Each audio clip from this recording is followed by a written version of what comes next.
काय विचारतोय मी? या सामान ह येताला या तुका माहित होता काय? होय द्यायचे.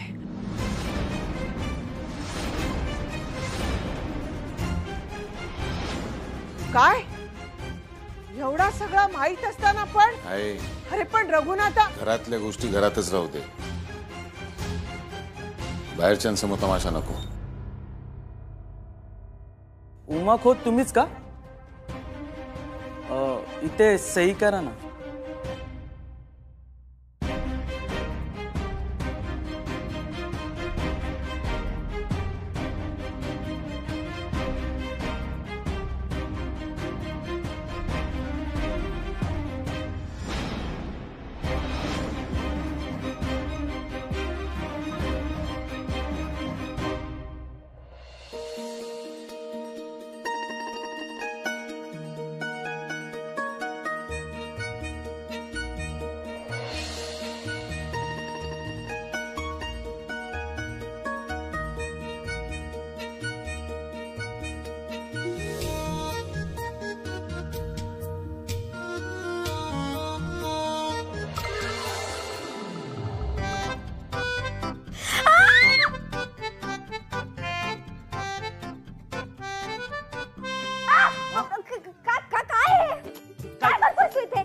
काही नाही मी ते काय नाही कसं असं कसं आलं तू डिरेक्ट इथे? काही श्रीमती नावाची गोष्ट नाहीये. काय करतोय तू इथे? अगं ते मी ते काय तू का नाही तिथे?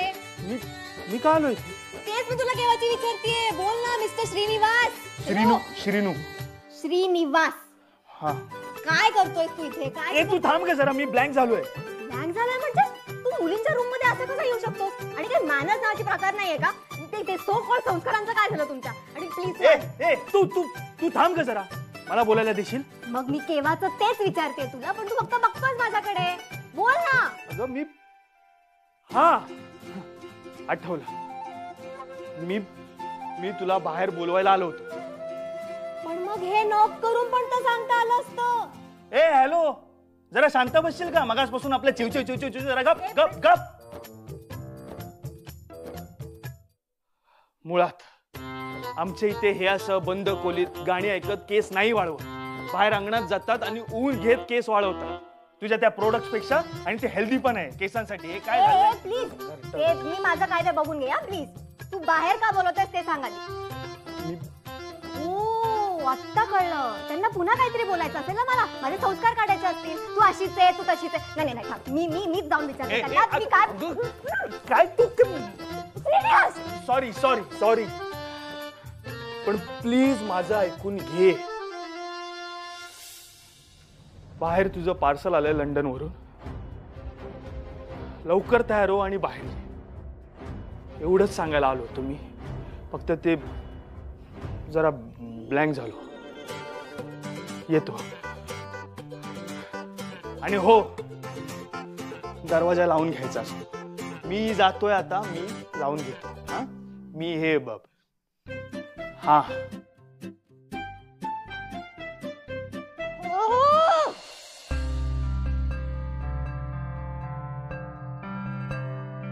झाला तुमचा?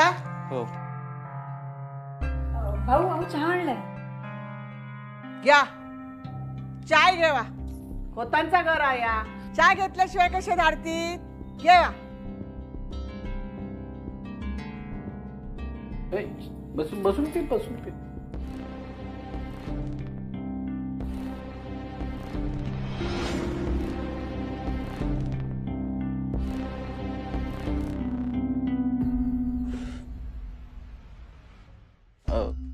चला येतो. चहाबद्दल थँक्यू. उमा, इतका सगळा सामान पाहुणीचा? हा गो, इतका तर मी माझ्या सासरी जाताना पण घेऊन गेले नव्हतंय. पण हे कुठे ओवीचं सासर? तोंड बंद कर. रघुनाथा, तू काय बोलणारस काय मी बोलू?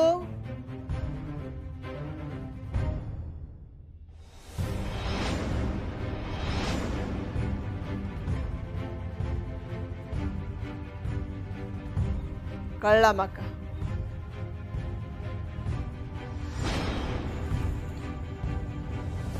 ह्या सगळा सामान हय येताला या ठाऊक होता तर आमका किती सांगूक नाही आणि ह्या सामान हय आणूक परवानगी कोणी दिली तुका या पोरीक आणूक रघुनाथान परवानगी दिल्यान त्या तुझ्या सुखासाठी म्हणान म्हणून आता तू तुझ्या मर्जीक येताला तसा वागतलस काय या ता उमाना या आजवर या घराचे निर्णय मानणारा या ता उमाना आहे जा या घराच्या सुखासाठी वाटलता करणारा उमा अगो कसा वागतस त्या पोरा वागडा चांगला वागतस इतकं चांगुलपणा बरो नाही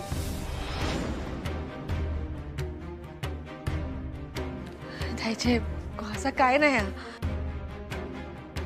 मी तुका सांगूक वया होता पण काय झालं त्याका सामान कमी पडत होता म्हणून 4 दिवस इलेल्या पाहुणीक एवढा सामान कशा कोया ह्या बघ या सामानाची इथे राहूसाठी काय गरज होती काय हा how dare you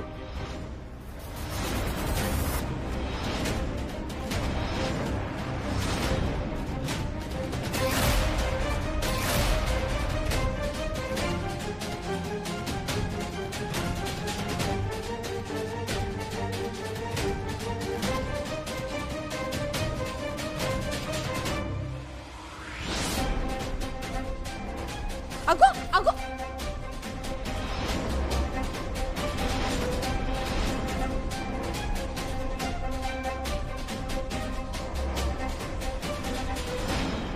what R you doing कुणाच्या नावाने आलं हे सामान माझं सामान आहे ना हे मग दुसऱ्यांच्या गोष्टींना हात का लावताय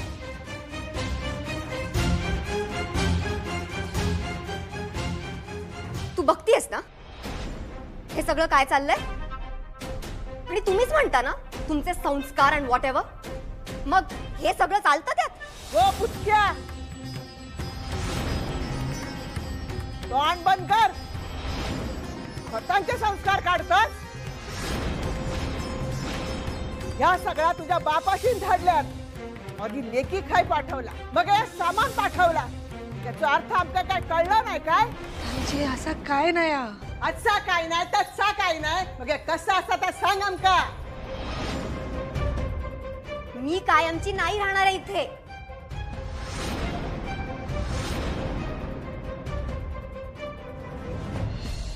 आणि कशी राहील हे घर माझं नाही इथल्या गोष्टी माझ्या नाही कशाला हात लावायचा मला अधिकार नाही अँड आय थिंक म्हणूनच माझ्या डॅडने सामान पाठवलंय माझं इथे अँड तसंही आय नो माझं इथे राहणं कुणाला आवडत नाही मी इथे आल्यावर तुम्ही ते गोमूत्र शिंपडलं होतं ना माझ्यावर मग एवढं सगळं असताना यांनी माझ्या सामानाला हात लावल्यावर चालतो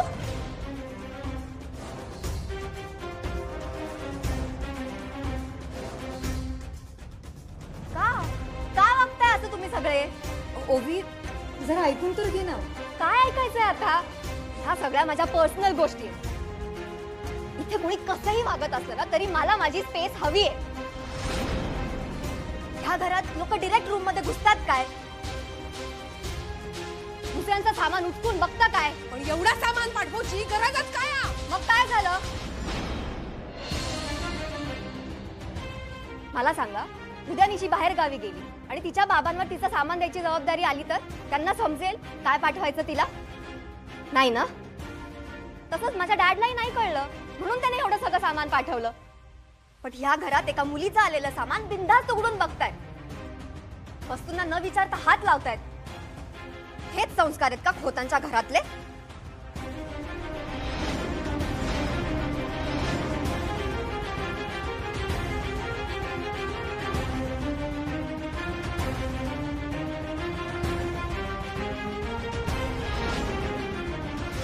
काय चाललं काय या घरात अगं नाही चुकलंच आमचं चुकला चुकला काय चुकला घरात सामानीला बघूक नको काय आते अगो आहे बघतोस ना ह्या पर आता तोंड वर करून आपल्यालाच विचारता काय चाललेलं या घरात चुकला गे बाये आमचाच चुकला तू खोली बंद करून बसलेलीस आतमध्ये आम्ही या सामान उचलून घरात आणला या आमचाच चुकला राणी सरकार, अहो आमचा चुकला. आता काय शिक्षण देणार आमका? सांगा सांगा ना. हो लालीताई, असं नव्हतं म्हणायचं ते का? नाही नाही, ते का काय बोलायचंच नसता. सगळं काय बोलता ना ते आम्हीच बोलता. आमचाच चुकता. हा घाल गो घाल. तू तुझ्या भाचे पाठीशीच घाल. अगो पण तू का सांगू ठेवताय उभा. या एका नात्यासाठी सगळी नाती दुरावतील तुझी. ही सगळी नाती तू आपलीशी केलेलीस ना. पण आता या सगळ्या नात्यांबद्दल तुका कायच वाटत नाही असं वाटतं आता माका. लालीताई, हो, असं कशाक बोलतास? हे बघा, असं कायच होणार नाही. तुम्ही जरा शांत राहा. हा शांतच राहतोय मी. हा शांतच राहतोय. भरो न्याय चाललेला खोतांच्या घरात. हा?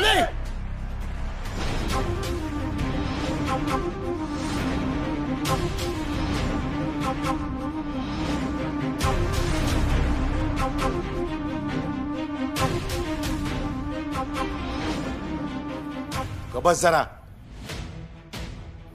चूक आपल्या हातून पण झालेला हा. दुसऱ्याच्या वस्तूला त्याची परवानगी घेतल्याशिवाय हात लावणे चुकीचाच हा.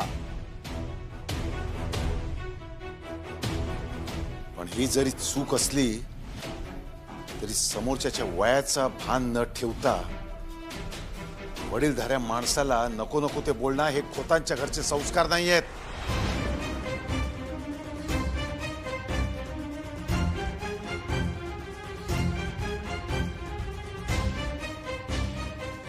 गोष्टी प्रेमाने पण समजवता येतात, पण त्यासाठी तशी शिकवण असावी लागते.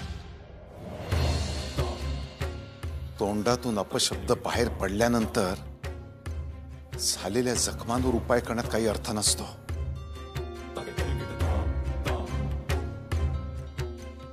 शब्द हे शस्त्र आहेत, तेव्हा शब्द हे जपून वापरायचे असतात. शब्दाने शब्द वाढल्यावर माणसांची मन तुटतात, अंतर वाढता, कटुता वाढते. आणि याचा भान सगळ्यांनीच ठेवायला हवं.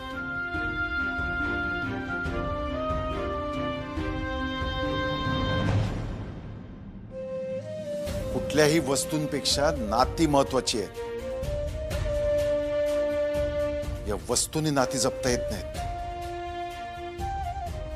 नाती प्रेमाने आणि आपुलकीने जपावी लागतात.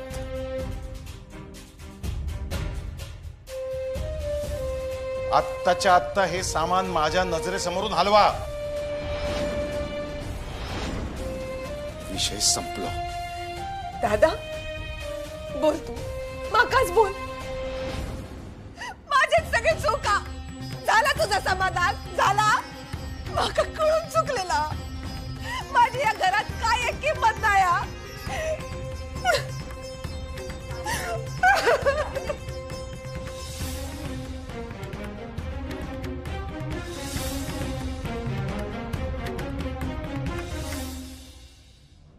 स्वयंपाक घरात काहीतरी करपला.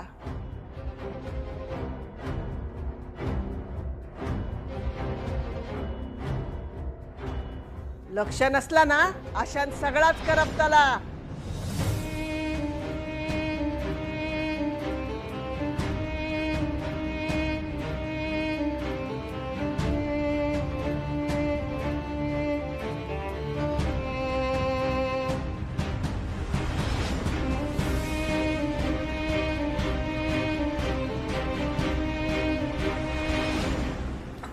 अरे देवा,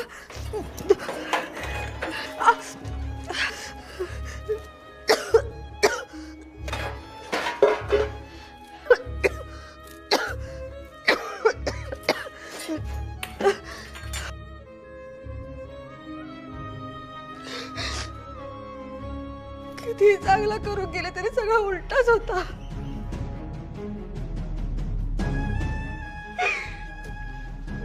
किती प्रयत्न केले तरी काही यश येत नाही देवा. भीती वाटतं माका. आजवर सगळ्यांक जपलंय या घरात, सगळी नाती जपले, पण याचा काही चालला ना त्यामुळे ही नाती दुरावत आली काय? सर्वेश्वरा काय योजलंस तू? मला काय कळत नाही, कायच कळत नाही माका.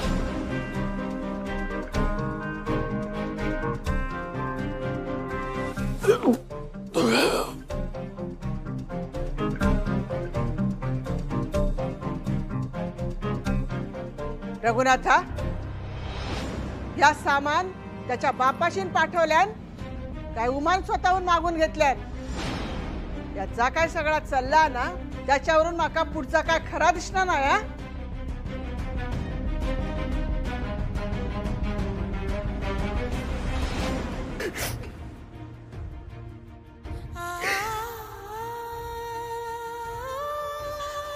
उमाताई, अहो हे सगळं काय झालं असं? अरे देवा. उमाताई, अहो तुम्ही दादांना आवडते म्हणून एवढी बासुंदी केली होतीत ना, सगळी वाया गेली. सगळ्या मेहनतीवर पाणी फिरलं.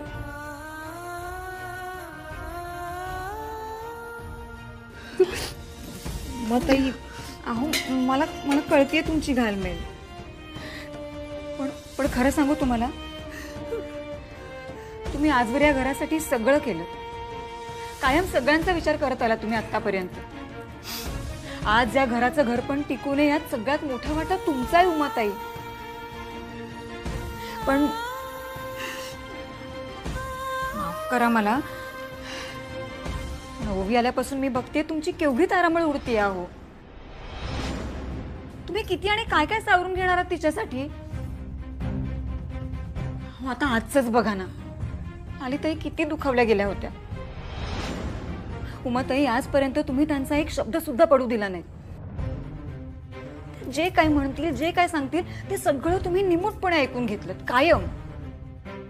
आज त्यांना एवढं ऐकवलं गेलं, एवढं बोललं गेलं, पण तुम्ही त्यांच्या बाजूने एका शब्दाने सुद्धा बोलला नाहीत. अहो ओवीला साधा ओरडला सुद्धा नाहीत तुम्ही. असं लालिताई म्हणत होत्या.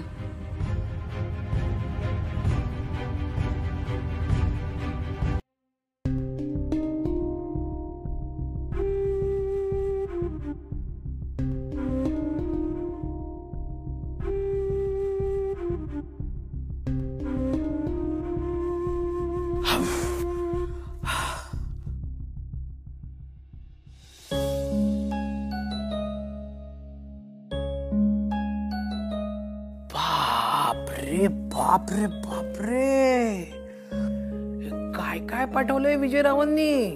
हा, या सगळ्या सामानाची गरज होती मला ऍक्च्युली. ह्या घरातल्यांना या वस्तूंची किंमत नाहीये, पण माझ्यासाठी हे खूप इम्पॉर्टंट आहे. सोड ना ओवी, मी तुला काय सांगितलंय? आपण ना माणसाच्या चुका नाही काढायच्या, मग तो माणूस सुद्धा आपल्या चुका काढत बसतो. मग ना ती साखळी अशी ना वाढत जाते. त्यापेक्षा ना आता काय आपल्या समोर आहे ना ते बघ. पण डॅडनी हे इतकं सामान का पाठवलंय? आय अंडरस्टँड इम्पॉर्टंट आहे, पण उमाताई, अहो काय सांगू तुम्हाला, मी मनानं खूप दुखावल्या गेल्यात त्या. अहो खूप रागावल्यात त्या. ओवी कधी जाणार आहे? नाही म्हणजे तिचे बाबा कधी येणार आहे तिला न्यायला? लालिताई विचारत होत्या.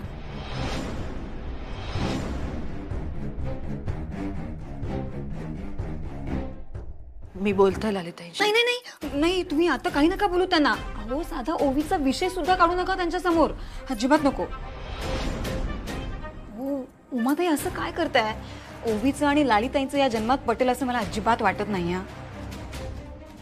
आणि तुम्ही हा विषय सुद्धा काढू नका, नाहीतर पुन्हा वाद सुरू व्हायचा.